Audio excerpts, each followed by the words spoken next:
Hello दोस्तों, आप सभी का स्वागत है Shri Shyam classes YouTube channel पर। मैं आपके सामने धनराज दयाल लेके आया हूं आज का बहुत ही शानदार टॉपिक। आज हम डिस्कस करेंगे कक्षा 12th की बायोलॉजी का बहुत ही शानदार जो ज्यादा नंबर दिलाने वाला चैप्टर, यानी कि ह्यूमन हेल्थ एंड डिजीज, यानी कि मानव स्वास्थ्य एंड रोग में से आज हम मलेरिया के बारे में पढ़ेंगे। मलेरिया क्या होता है और मलेरिया कैसे फैलता है, मलेरिया के पैथोजन क्या है और मलेरिया का वाहक कौन है, और मलेरिया डिजीज के सिम्टम क्या है और इसका पैथोजन क्या है। संपूर्ण वीडियो को आपको एंड तक देखना है और चैनल को लाइक सब्सक्राइब जरूर करना है। तो चलिए फिर हमारे साथ कक्षा 12th biology today topic malaria. पहले हम देख लेते हैं कि सर मलेरिया का पैथोजन क्या होता है, यानी कि रोगाणु, यानी कि रोगाणु। तो प्यारे दोस्तों, अगर आपसे पूछ लिया जाए ऑब्जेक्टिव एमसीक्यू क्वेश्चन से कि मलेरिया का पैथोजन क्या होता है, तो मलेरिया का पैथोजन होता है हमारा प्लाज्मोडियम। प्लाज्मोडियम क्या होता है? प्लाज्मोडियम, ठीक। और ये प्रोटोजोआ का एक ही प्रोटोजोआ की जाति से उत्पन्न हुआ है, ठीक। हम देखेंगे कि जो प्लाज्मोडियम है वो किससे एक होस्ट यानी कि परपोषी जीव में आता है और मलेरिया रोग फैलाता है। देखो, डायग्नेटिक्स डायनेटिक्स टू होस्ट, यानी कि टू दो परपोषी सेल में ये जाता है कोशिकाओं में। पहली होती है जो प्राथमिक औषध जिसे कहते हैं ह्यूमन, यानी कि मानव। पहले जाता है मानव। अब अगर आपसे पूछ लिया जाए कि प्लाज्मोडियम किसके भाग से होता है, तो मनुष्य और मच्छर दोनों के भाग से फैलता है। इसमें ए सेक्सुअल रिप्रोडक्शन करता है। क्या करता है? प्लाज्मोडियम इसमें करता है ह्यूमन में। अगर आपसे पूछ लिया जाए कि प्लाज्मोडियम ह्यूमन में कौन सा तरह का रिप्रोडक्शन करता है, तो उसका आंसर होगा ए सेक्सुअल, यानी कि अलिंग जनन ह्यूमन में प्लाज्मोडियम रिप्रोडक्शन यानी कि जनन करता है। अब हम आगे चलते हैं। सेकेंड वेक्टर यानी कि भाग हमारा होती है फीमेल एनाफिलिस मॉस्क्यूट, यानी कि मादा एनाफिलिस मच्छर, इसका वाहक होता है। कौन सा वाहक होता है भैया बता दो? तो वाहक होता है सेकेंड, यानी कि द्वितीयक प्रसद। अब हम देखेंगे आगे, सर ये कौन से हमारे बॉडी के ऑर्गन को इफेक्ट करता है? मलेरिया कौन से बॉडी के ऑर्गन को इफेक्ट यानी कि प्रभावित करता है मलेरिया डिजीज? तो बच्चों ध्यान से सुनिए इस बात को, यहाँ से भी क्वेश्चन बन सकता है आपकी 12th कक्षा बोर्ड में और जो भी कॉम्पिटिटिव एग्जाम की तैयारी करते हो आप। तो ये प्रभावित करने वाला कौन सा अंग है? सर्वप्रथम ये करता है लिवर को, यानी कि यकृत। इसको करता है यकृत। उसके बाद करता है आरबीसी, यानी कि रेड ब्लड सेल्स को, जिसमें हीमोग्लोबिन पाया जाता है, ठीक। आरबीसी को प्रभावित करता है कौन से फेज में सर? सेकेंड फेज में भैया। कौन से फेज में? सेकेंड फेज में। अब ये किस तरह से एक फीमेल एनाफिज मॉस्क्यूट एक वुमन के साथ सेक्सुअल रिप्रोडक्शन और एक रोग फैलाता है मलेरिया, किस तरह से?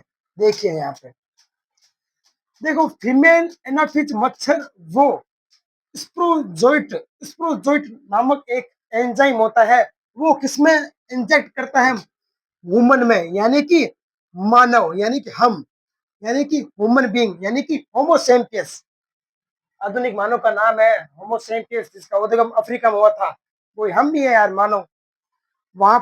और फीमेल एनाफिज मच्छर स्प्रोजोइट एंजाइम द्वारा ह्यूमन में इंजेक्ट कर देता है और उससे जनन प्रक्रिया आरंभ करता है। इन्फेक्शन फेज है, ये क्या है? संक्रमण अवस्था है। किसकी? किसकी यार? मलेरिया की है। और किसकी है?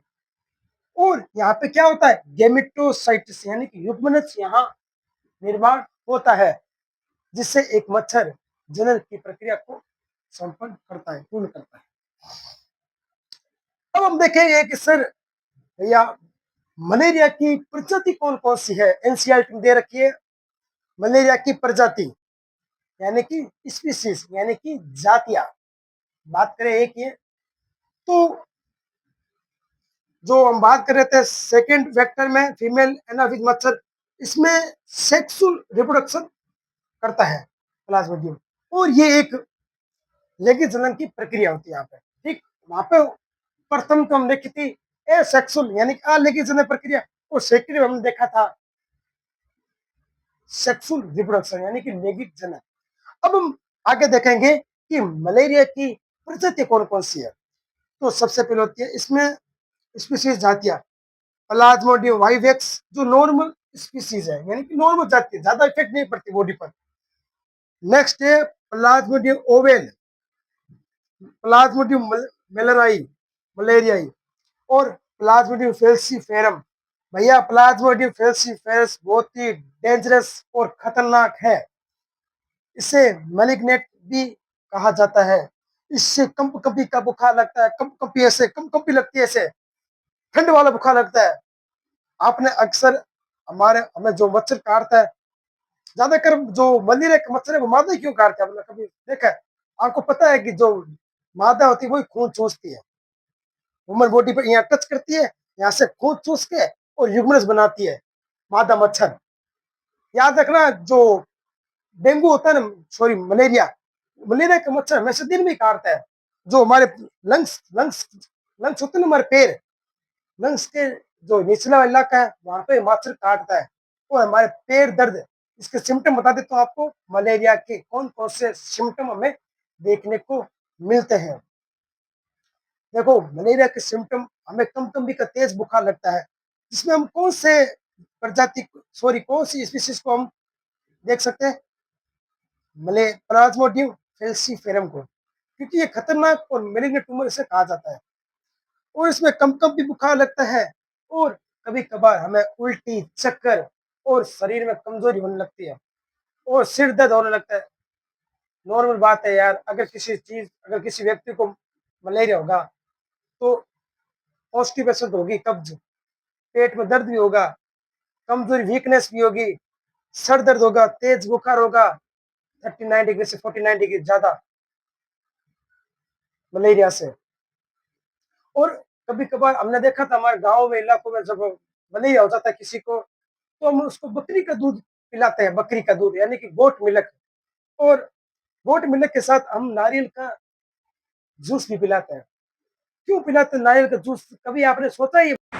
तो दोस्तों, आप देख पा रहे हो एक मादा एनाफिज मच्छर किस तरह एक ह्यूमन होस्ट सेल पर काटते हुए और स्पोरोजोइट का सिक्रेशन करते हुए आरबीसी में, यानी कि ह्यूमन की जो होस्ट सेल आरबीसी में इंजेक्ट करते हुए देख पा रहे हो। 3D एनिमेशन की सहायता से आप एक मादा एनाफिज मच्छर आरबीसी की रक्त वाहिनियों में किस तरह से हीमोग्लोबिन का सिक्रेशन करता है। तो चैनल को लाइक सब्सक्राइब करना ना